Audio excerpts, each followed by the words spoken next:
こんにちは、私はマリです。日本語を勉強しています。日本語が少し話せます。でもまだ上手じゃありません。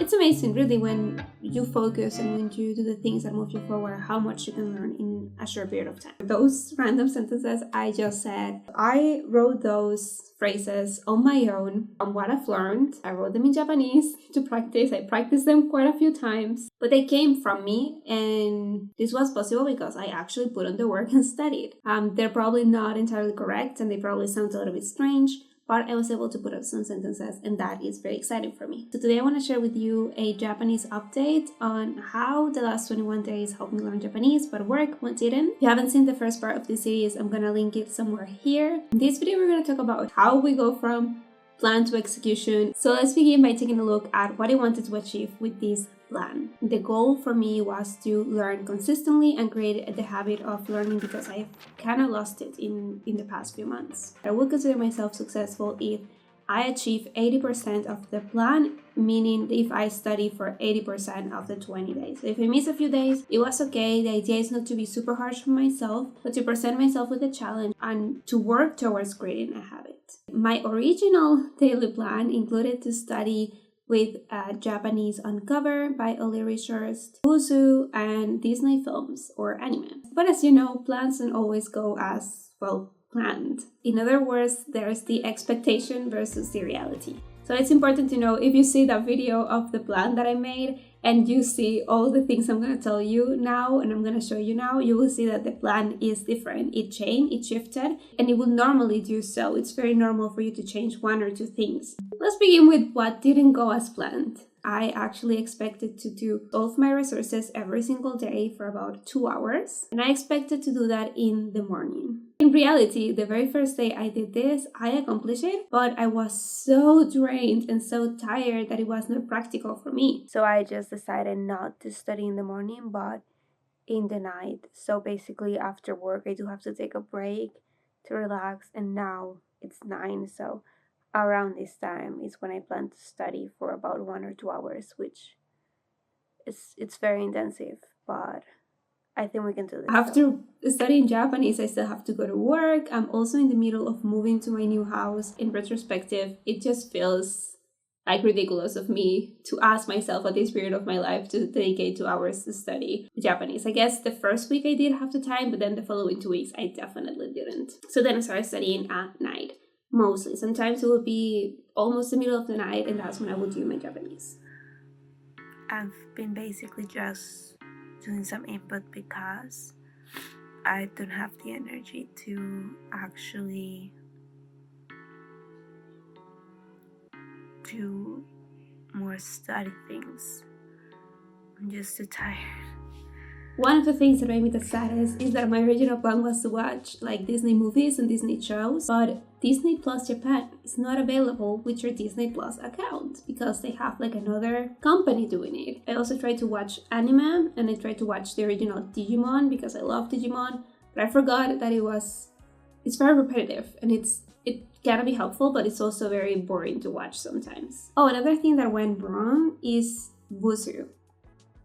It's not gonna cut it. It's not gonna do it for me right now. It's good and I like it, but it doesn't really match all the other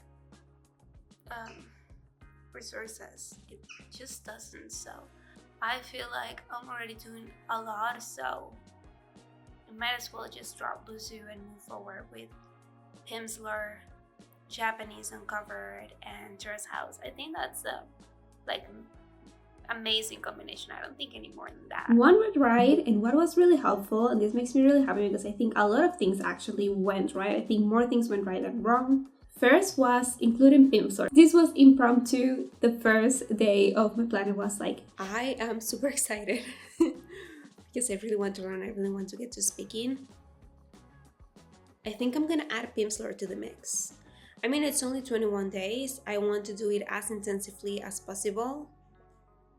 Am I doing too much? And I know one of the best methods for me to memorize things is with Pimsleur because speaking and actually using the language is what helps me the most. I cannot memorize so well with like flashcards and stuff like that. I kind of need them to be in context, and I need to actively be saying the words, if that makes sense. Terrace House, I actually thought it was going to be too difficult or too challenging for me to watch, but it was actually exactly what I needed. Words that I learned on the other resources, meaning Japanese Uncovered and Pimsleur, I will see on Terrace House, because all the language that they use in both these courses is so natural that the way they speak in this reality show matches perfectly with that. I was getting all the repetition from all the different resources constantly, and I absolutely love that. Now, the course Japanese Uncovered, my original idea was to do a chapter a day. When I started doing it, I realized that that's not the best way to learn with this resource.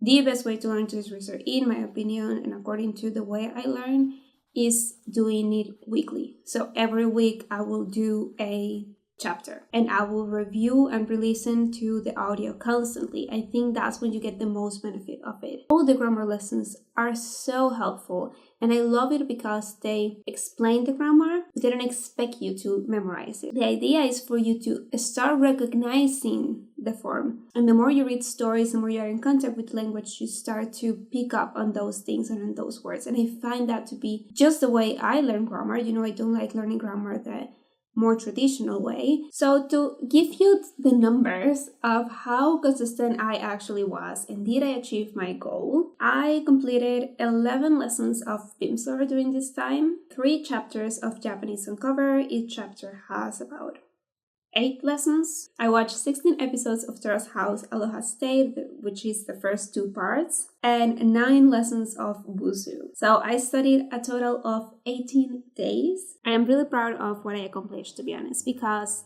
you know, I always have to find my ways around consistency. I'm not a person who will naturally follow a routine. I work hard on getting that. So my goal here was to create a habit of consistency. And I really, even days when I was tired, I did study. The days that I missed were days where I couldn't, like, I passed out and fell asleep super fast because I was so tired. So there was one day when I was like watching Terrace House and I fell asleep while watching it. Can you tell I'm tired and I don't want to? But I'm gonna do it. Just 21 days. But I actually managed to create the habit. I feel like every day at night, on a more normal day or when I still have energy, I will crave the idea of studying Japanese. And I actually look forward to the moment where I get to sit down and knit and, you know, practice Japanese. It makes me so happy. If you are struggling with consistency and you want to start creating a habit of language learning, I highly recommend you do a challenge like the one I did. For 20 days, try to follow a routine day in and day out. There's a planner that I created for it. You can get it down below. But even if you don't have the planner, try to every day for 3 weeks to study consistently. What works for you? Experiment with it. And that's exactly what I did. I tried different resources until I find the 3 resources that I felt were the most helpful to me. I found a routine that I actually love and that I want to continue. So what would I do from now on? So I know that the next month I'm going to be super busy. I am moving. As you can see, there's stuff all around me because I am moving tomorrow. And I will have to do a lot of things in the new house. And then I am also going to be in Spain for about 3 weeks. So for the next month, I won't have time to do anything related to languages. But what I don't want to do is I don't want to lose the habit. So I'm gonna study or try to study every night. It's not gonna be super strict. I'm just gonna try to maintain the habit. And now I'm gonna use Busu. While I thought that Busu didn't work for me before, the reason why I think it's going to work now is because I just need to do something minimal to maintain what I've learned. And I'm also going to continue to watch Terrace House because I have to finish it. I have to know what happens. I just can't stop watching it. So I will continue to watch it as I do Busu every day at night before I go to bed. And I think that is completely reasonable to ask for me during this very busy time. Let me know if you try the 21-day planner that I created for you down below. If you watch all the way to this part of the video, leave a green heart in the comments and let me know what language you're learning right now. I would love to see that. Thank you so much for watching. I will see you next time with a different video and a different vibe. Bye!